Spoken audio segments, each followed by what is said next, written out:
ready for another adventure?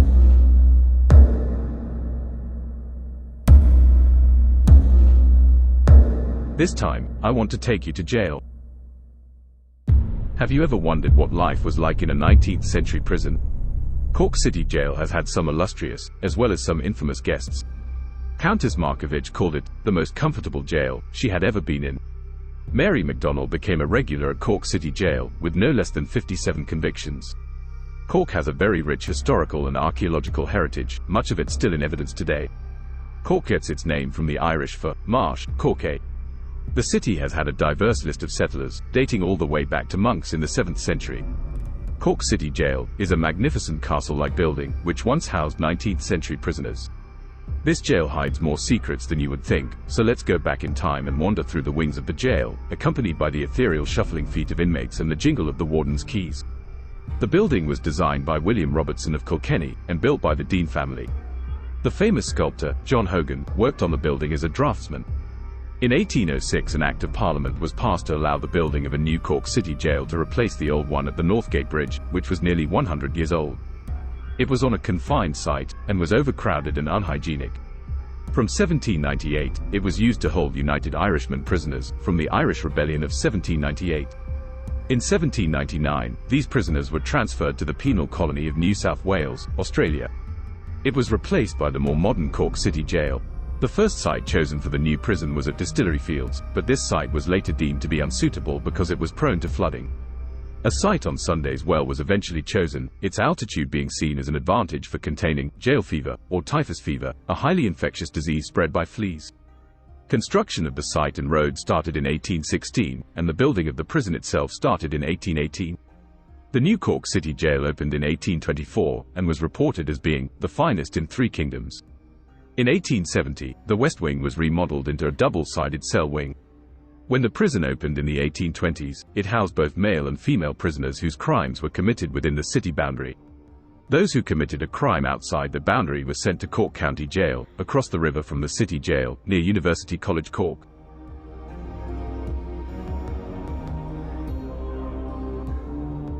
Upon your sentencing, your arrival, you will see the high walls that surround the prison.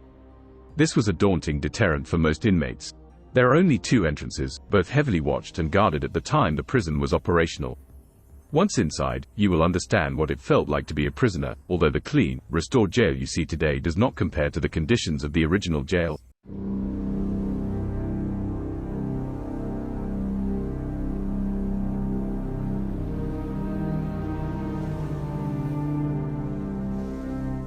The jail layout is rather interesting. The map shows there was a separate jail for debtors, as well as a separate building off the east wing for solitary confinement. There was also a hospital, kitchen, and exercise yard for the prisoners. As you go through the gatehouse, you enter into the Governor's Garden, a lovely place to visit, if not for the inmates staring down at you from their cells.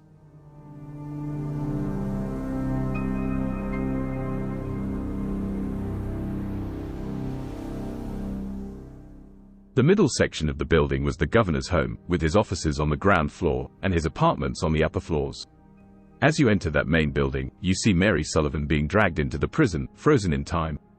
The governor is at his desk, writing a letter.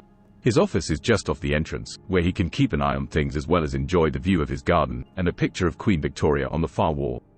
When it opened, the West Wing was reserved for male prisoners, whereas the East Wing was for the females and children. Back then, criminality and evil was considered a disease, so prisoners were kept away from each other so they could not catch more evil. The cure was religion, however, as you might imagine, that cure was not effective in rehabilitating the inmates. Many of the prisoners in the late 19th century were repeat offenders, locked up for what would not be imprisonable offences today. For example, a woman named Mary Tucker, from Rathmore, in County Cork, was imprisoned at least 3 times between 1849 and 1908 for offences such as obscene language or drunkenness. The prison cells have been staged with famous prisoners. You will see Thomas Rail's cell just past the drum gallery of the West Wing. He was convicted of stealing some books, and sentenced to serve his time in solitary confinement. He turned to religion for guidance, and he is seen praying with Reverend Nelligan, the Protestant chaplain, in 1865. 2 cells down you will find Cornelius Callagher, a 21-year-old labourer who was sentenced to 7 years for stealing a sheep. He was later transferred to an asylum. There are 8 cells open to the public on the ground floor and 2 on the first floor. In one of these is Julia Twomey, a little girl only 10 years old, portrayed sitting on the floor of her almost empty cell. The lifelike statue is rather creepy and employees report being uneasy around that particular cell. There are those who claim they have seen her eyes shift.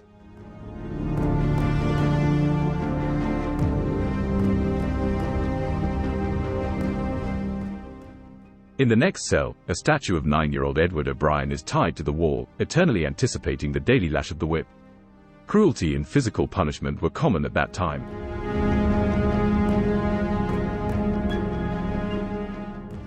During the Irish War of Independence, in the 20th century, Republican women were imprisoned in the jail. Arguably the most famous prisoner at this jail was Countess Constance Markievicz. She was the first woman to be elected to the British Parliament. In early June 1919, she was arrested in Dublin and taken by train to Cork, where she was imprisoned in Cork City Jail until her trial. She spent her time reading, writing, and drawing. Her meals were provided by locals. The people of Cork would send her newspapers, fruit and flowers, and would even serenade her.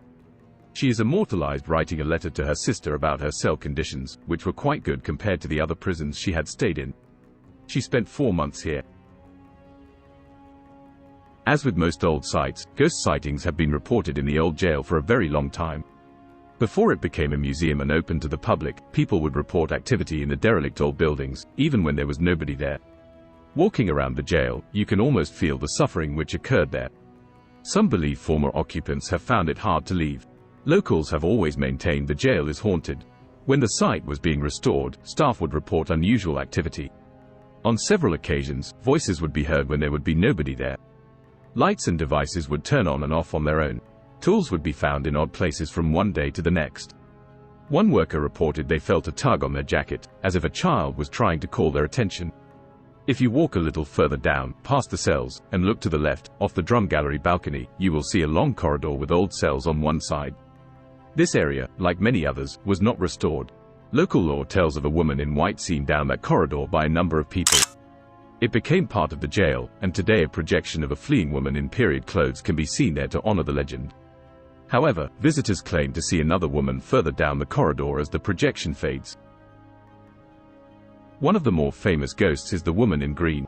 When the site opened as a tourist attraction, one particular day, a manager was at the gatehouse and one employee was on the ground floor of the main building, where the governor's apartment would have been. Both were in their all-black uniforms. When the manager was walking to the main building, she saw a woman in a green dress looking down through the window at the gardens.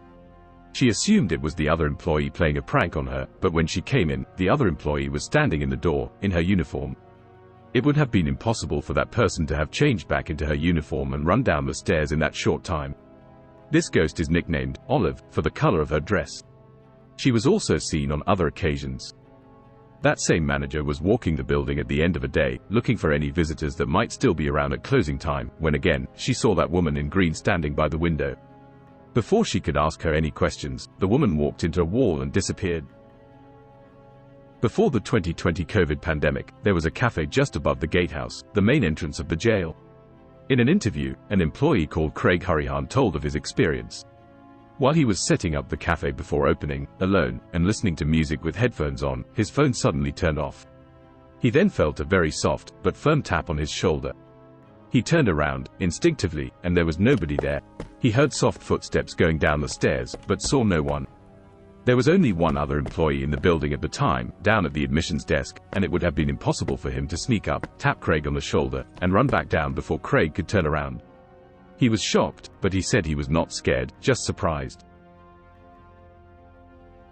Another ghost reported to haunt the jail is the man in blue. Another employee was walking the east wing when she saw a man in blue walk down the corridor in the direction of the east drum gallery. She thought he was a visitor and decided to wait for him to explore that part of the jail. It is worth noting that there are only emergency exits on that side of the jail, which are alarmed, and all windows are barred.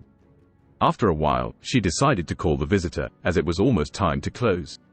She walked all the way to the end, but there was nobody there. Whoever that was, had disappeared into thin air. With only one way out, any visitor would have passed by her to exit.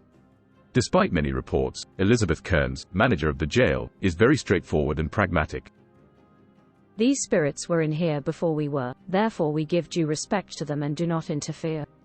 Similarly, they do not interfere with us. We have not experienced anything sinister.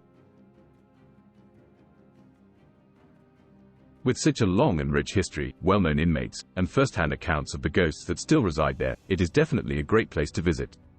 There is too much history, and too many secrets, to cover in just one video, so if you can, visit the jail and take the guided tour, walk the grounds, and pay particular attention to the windows. You just might see Olive, the lady in green, or an inmate looking back at you from one of the now empty cells. Walk the halls and admire the exhibitions. Perhaps you will see, out of the corner of your eye, the man in blue, or the woman in white.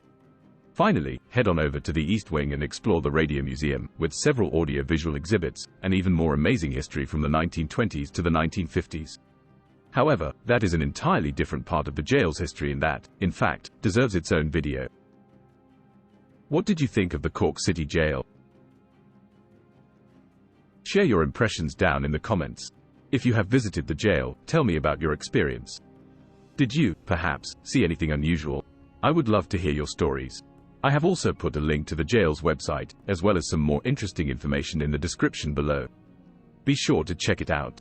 If you enjoyed the video, please let me know by clicking that thumbs up button.